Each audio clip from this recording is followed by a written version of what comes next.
What's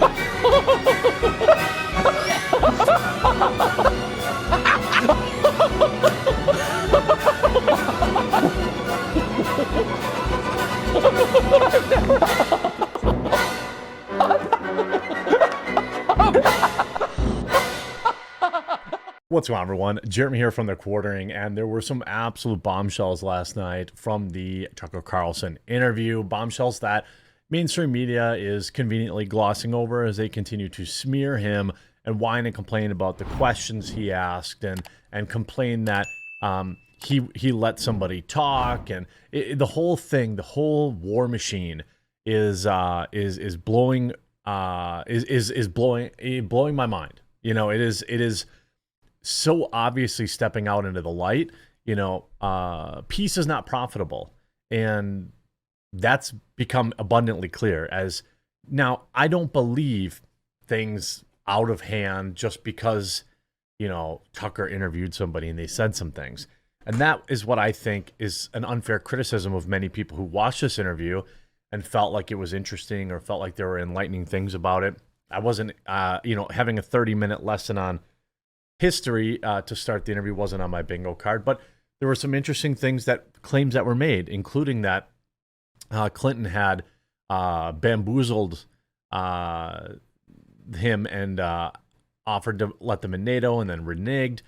Other important things I want to talk about, that the people in Europe basically exacerbating this conflict between Russia and Ukraine. It could have been over 18 months ago, says he.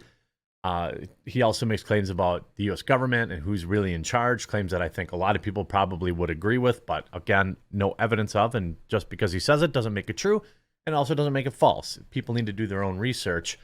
Make sure you leave a like on this video if you're absolutely loving how much the mainstream legacy media is melting down, because that's exactly what's happening.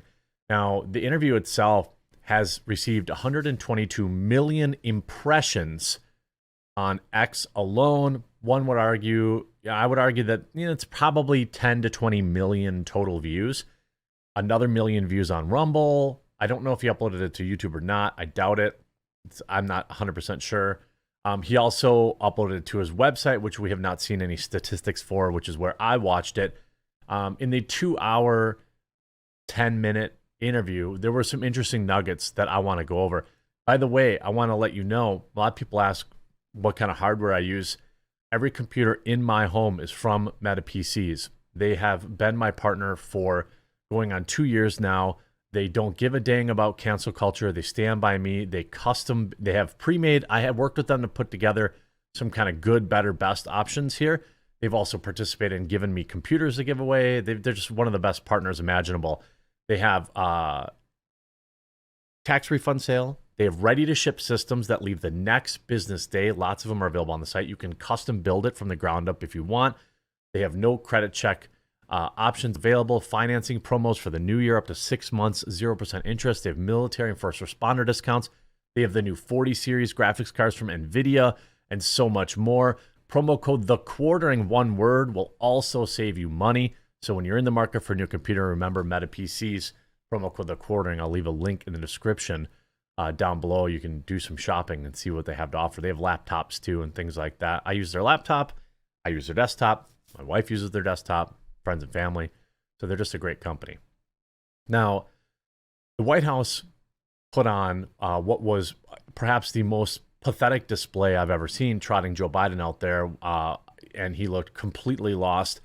They tried to, you know, pre-strike and say, well, don't believe anything Putin says. Look, I didn't believe anything just because I am not in favor of this war, this proxy war with Russia that, you know, our government, both Democrats and Republicans, seem to want. That doesn't mean I automatically believe everything Putin says, but you see CNN, Putin walks away with propaganda victory after Tucker Carlson's softball interview. Well, Tucker Carlson, one of the biggest kind of bombshells from the interview, he saved it to the very end. He asked him directly to release a journalist that Russia is holding, and Putin said he would consider it. I don't see CNN or the New York Times or anybody like that doing anything like, you know, anything near that. You see Business Insider. Putin likely chose Tucker Carlson because of his ignorance of Russia, and it showed. Yeah, all this reads as either jealousy that they didn't get the interview, or they're just doing the bidding of basically the deep state and the war machine. Also, this other interesting thing I wanted to bring up that nobody's talking about is Tucker Carlson did meet with Edward Snowden in Moscow. So perhaps there's another interview coming up with that. You know, he's living there in exile. Tucker Carlson had kept a busy agenda in Moscow, meeting with two key American figures living in exile there. The former Fox News host met for hours on Tuesday with NSA leaker Edward Snowden. And while the former NSA whistleblower was a regular figure in the press for years after he fled to Russia, he's largely receded from public appearances in recent years, citing a desire for wanted greater privacy for his family. The Snowden interview was not for Carlson's video program, but he did tape an interview with Tara Reid, a former junior Senate aide who decades later accused President Joe Biden of terrible behavior, which he of course denied. Reid moved to Russia last year after several years of increasingly speaking out in support of pro-Russian policies. In 2022, the Russian delegation to the United States called on her to speak in, weapons diversion, things of that nature. So it'll be interesting to see that. I hope there's some insights from Snowden. That's one thing that a lot of people missed yesterday. And also, I want to talk about during his interview. He also, with brass balls, talked about this American journalist, that's been jailed by Putin. I want to show just this 90-second clip.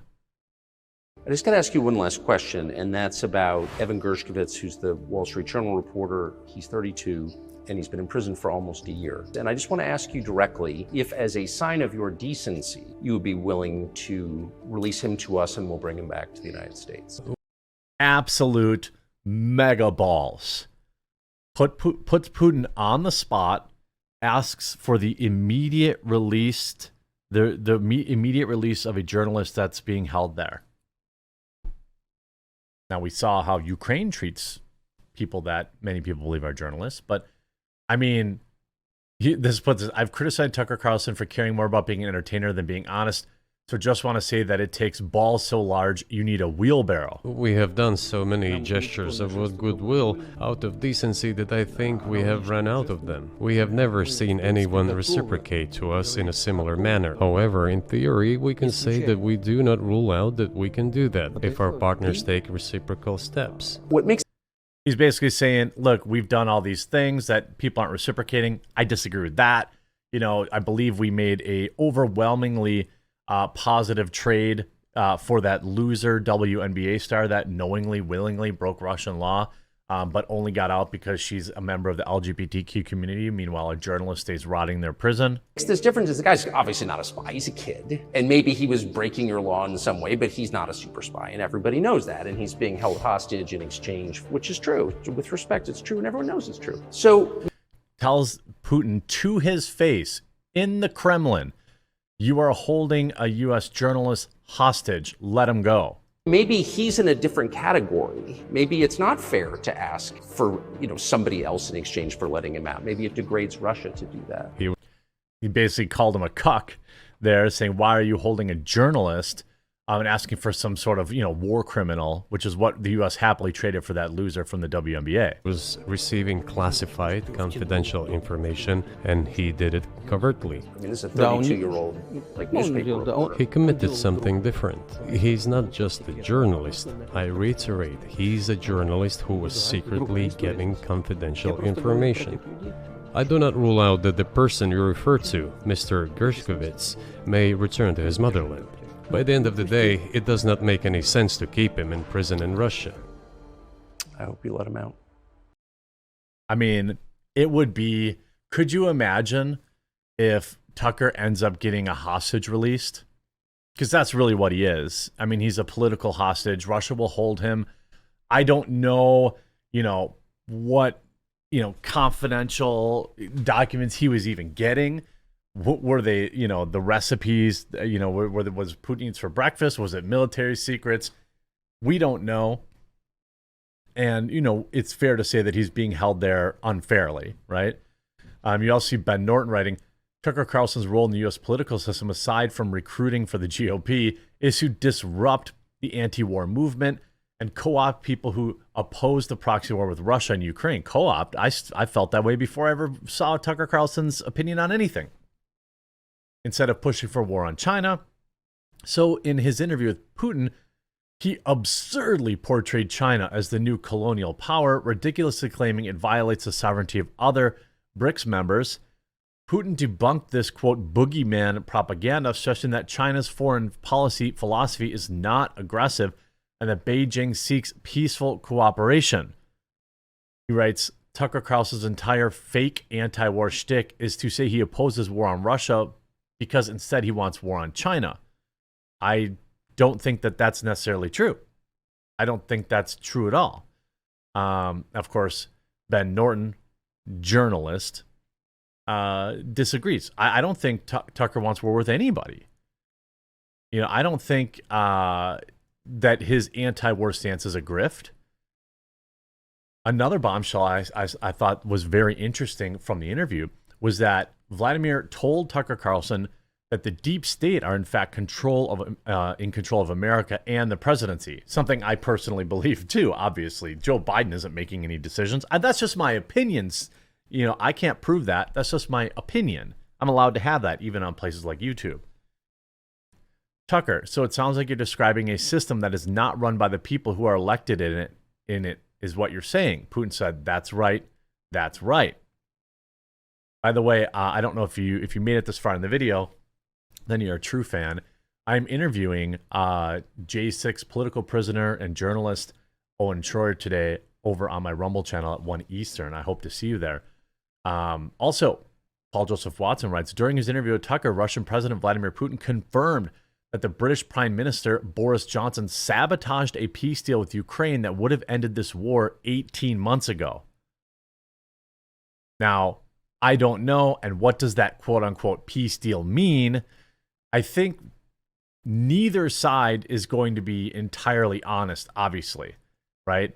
But, of course, Putin calls on the United States to negotiate on Ukraine. You see the Daily Beast, Putin nearly bores Tucker Carlson to death with 2-hour history lesson. Well, it was 30 minutes, and I found it to be actually interesting. Now, of course, when I was watching the interview, the entire time I was like, oh, I don't know if this is true. I don't know. I had no chance to fact check it in real time. But then, of course, the Wall Street Journal does write. Putin says he's open to exchange of the Wall Street Journal's Evan Gershkovich for a Russian prisoner. I don't remember that part. He just said there'd be an exchange. I don't think he said that there was any kind of prisoner exchange. That's what's very, very interesting. I mean, if Tucker Carlson frees this, journalist, that'll be more than Joe Biden ever did. That'll be more than CNN ever did, more than Fox News ever did. By the way, Fox News basically completely ignored it last night, from what I could tell. Of course, everyone still calling Tucker Carlson a useful idiot. I wonder if these journalists will continue to call him a useful idiot if he negotiates the release of a journalist being held in Russia against their will. The whole thing is wild, and there wasn't a heck of a lot that Vladimir said that made me feel like, oh, this guy's sympathetic, blah, blah, blah, blah, blah. Most of the interview felt like, man, this guy's 71, and he just had a 2-hour conversation uninterrupted, and our president probably couldn't even do that for 2 minutes. And he seemed to have an encyclopedic knowledge of the history of Russia, whether it was true or not, or his own propaganda history, I don't know. But I felt walking away from it really just galvanized in my my very steadfast disagreement with this obvious proxy war, at least in my opinion, that the U.S. is running against Russia with our tax dollars, while ignoring the border, while ignoring 100,000 Americans passing away from opioid overdoses, ignoring the homeless problem, ignoring the state of the VA, ignoring all these things, so they can have a proxy war with Russia. $60-70 billion. I think we've sent over 100 billion to Ukraine by now. Could have went a long way in America, but they have no interest in that. They are only interested in war because peace, again, is unprofitable. I hope that you'll join me for my 1 Eastern interview with journalist Owen Schroyer later today. And don't forget Meta PCs, promo code The Quartering. I'll leave their link in the description and pinned comment down below. Check them out for your next computer. We'll talk to you again real soon.